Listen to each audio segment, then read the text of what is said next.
Hey everybody, and welcome back to Art a la Carte. I got this little Bob Ross figure for my birthday, and I thought he needs a little painting to go with him. So I decided to do a Bob Ross style painting and record it so you guys can see it. Now this canvas is about 2.5 inches squared, so it's a really tiny canvas. In fact, I don't think I've ever found a canvas smaller than this, so this is going to be a little bit of a challenge. For the paints, I don't have oil, and I know that's generally what his paintings were made out of, but I have this set of acrylic paints, and I'm going to choose a couple of different paints. Before I get into the paints, though, I went and found as many of the tiny brushes that I have and a little cup for water. And yeah, let's get on to the paints. So for the first one, in honor of Bob Ross, I got cadmium yellow because I just hear him use that all the time. Cadmium red, and then this green, it really didn't have a special name. This bluish color. And then I went and found a raw umber, which sounded pretty fancy, so used that for the brown, a blackety black, and a wackety white. And those are the colors that I'm going to use in this painting. So before I start this painting, I decided I needed Bob Ross to kind of be watching over my shoulder because I've never attempted to paint any of his paintings before. I've watched the TV series, and if you haven't ever seen it, I know they're playing it on Netflix. And you can probably also find some of the videos here on YouTube as well. But I decided to go ahead and cover the entire canvas with my whitey white paint, just so that all the other paints should hopefully flow a little bit better. About this point, I was really beginning to feel the Bob Ross in here, and I thought, okay, let's just really have some fun with this. So I took my bluey blue and a little whitey white and began to mix a lighter shade, and we're going to create the sky here first. So dabbing along the corners, and the thing you want to remember is just blending and gentle and wispy of the paintbrushes. So I wanted to create this really cool lighter effect in the middle of the canvas, so began to work from the corners and working in blending those out. I decided to go with a slightly larger brush to kind of blend all those colors together, and had so much fun blending that I realized I pretty much blended my white lighter area out. So that's okay, because you know, as Bob Ross says, you never make mistakes, you only ever make happy accidents. So got some white on my paintbrush and added that in there and promptly blended all of that into it, so it really didn't make much of a difference. So I decided, let's go back in, we'll add a little bit more shading, and I thought to do that with a little bit of purple, make it look like twilight. Maybe the sun is setting on our little mountain scene. So I went and got some kind of blue and red and mixed those colors together and began to blend those out in there, and it was feeling really good. So I got another clean fluffy brush and promptly blended that all into the canvas as well. So let's forget about the sky for right now. Let's jump into the mountain. I don't have any palette knives, and generally that's what Bob Ross likes to use to create these amazing mountains. So I took a nice flat brush and tried to roll some of the white and black paint on there. And as I began to lay the paint down, I realized it's pretty much all just a dark gray. So I kind of went back through and just grabbed globs of white and threw them on my mountain. And I have to say, after a minute or two, I was rather impressed with the different textures and designs that I could get. And I was having a fun time with this. And then I thought, now, what do I do now? And I realized probably would have been a wise thing if I would have, watched a few Bob Ross videos just before doing this to kind of remember all the steps. But don't worry, I've watched quite a few, and it didn't take too long for me to realize, yes, it's all about blending that mountain in there. So took another clean brush and just blended that in, and I have to tell you, it looked really nice. I thought it needed a little bit more dimension, so went in with, again, some more white, and then thought I'll put a little blue in there for some of that blue shadows. And then once, of course, you get that done, then you just kind of blend that into this background, and it just looks like mist rolling in over the mountains. So now my confidence is regained, and I decided it's time to build ourselves our little background forest. So I took some of my nondescriptive green and bluey blue, added some of that raw umber and mixed it up there, and got pretty much a black color with just a slight tinge of green, which I felt was a nice color. Added a little bit of green back into that to maybe lighten it up just a little bit, and went ahead and began to build my little tiny trees of the forest. And realized it's very hard to do this when you have a brush that's probably about the size, of your hand if you were painting this on a normal canvas. But, you have to work with what you got. And so I began to try to blend those trees in without blending them in too much. So the trick with this is to not make them similar. You don't have it just peak, peak, peak, peak, peak. You want to have a little bit of changing different textures in there, and, just have fun with that. And if it all fails too much, you can just blend it all away.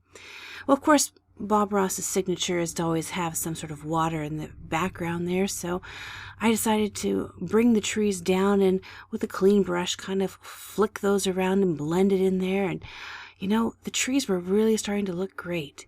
Blending that in there, and again, my confidence coming back. I can do this. The sky was still kind of bothering me, and this is our happy little world, and so if you want to add some clouds to that sky and try to add a little bit more dimension in the colors, you can go right ahead and do that. And that's what I decided to do. So took a little white fluffy brush and added some of my little whitey white on there and dabbed it in there, and yep, added some clouds. Nice fluffy little clouds in our little happy little world. Now I'm going to work on the little bit of foreground. Let's just bring the edges of our lake around. So I'm going to say there's a little alcove right here coming down, a little pathway, and a car driving past in the background, if you can hear that. It's my happy little world. Back to the painting, adding in my little grass in there and realizing the paint's really not wanting to stick, and I don't know why, but we're just going to keep on going. So I remembered, oh yeah, Bob always liked to add in some splashes of color, made these beautiful little bushes just jump right off of the page.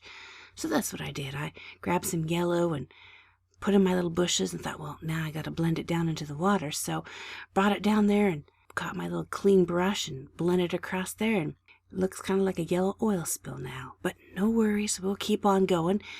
Add a little bit of yellow, maybe some red. Some red, look like fall or, a murder scene. But don't worry, we'll just keep blending that out there. And I like the little textures that the little brush gives me. Makes me think of all the little critters that can live in that brush on my tiny little canvas in my tiny little world. So I got a little needle tool, and I thought I'm going to scratch in some little twigs and bristles coming out of there, and it looked pretty good, little white twiggy brushes. So now my confidence is back, and it's time to put in some happy little trees. Of course, this is the best part of any Bob Ross painting, is happy little trees. So I got my liner brush, and so I began to drag in some nice happy little trees. I put a couple on one side, and I started adding so many happy trees. I thought I pretty much covered this entire painting with a forest, take care of my problem of my blank sky. But I stopped at 5 because I felt that was a happy little forest number, and added even some highlights onto my trees. Don't know why, because I'm going to cover them all up with brush. Now I'm taking a little flat brush and added some dark paint to that, and deep breath, and started putting in my trees. And the little brush, at first I was a little nervous, but as it went on, I thought, man, that's looking pretty good. And my confidence came back. So I began adding it onto the second little tree, and they just turned out to be such happy little trees. Just really, really like them. And now looking at it, I kind of think those little trees, should have left them just like that, and then had the other 3 little stumps, could have had them just remain little stumps. It would have been kind of fun to look at, but no, I had to finish out my tree, so adding in those little happy little bushes, or not really bushes, they're bushes on the ground as foliage on that little happy little tree. Got 3 done, now onto my 4th. Paint's starting to get a little globby, a little bit too much brown. I accidentally dipped it in my raw burnt sienna, brownie brown, and went, oops, so it's okay, happy little accident. We'll just cover that up with some greeny green, and it's all good. So once again, I think I need to get those reflected in the water, so I get a pretty good reflection going on there, and then I take a little dry brush and I just blend that really good reflection right out of there. Man. All right, moving on. Let's add a little bit of highlights to our trees. Now, I really like the trees the way they are, but Bob Ross, he always adds a little highlight, so I thought I have to do it. So I did it.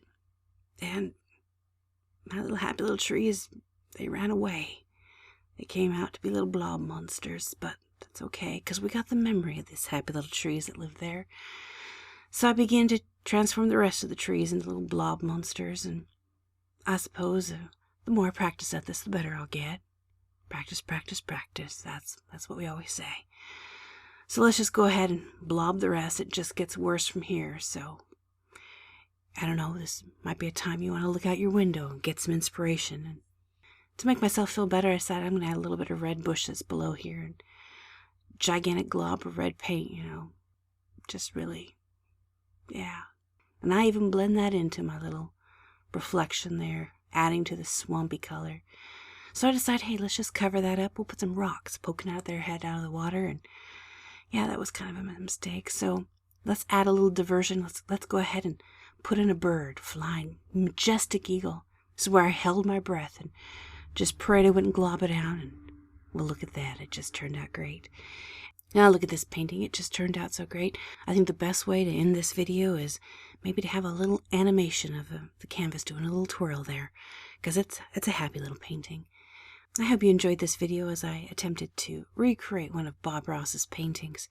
If you'd like to see me recreate any other famous artworks, let me know in the comment section below. Maybe we'll start a little series, mini masterpieces, or mini mess-ups, one of the two.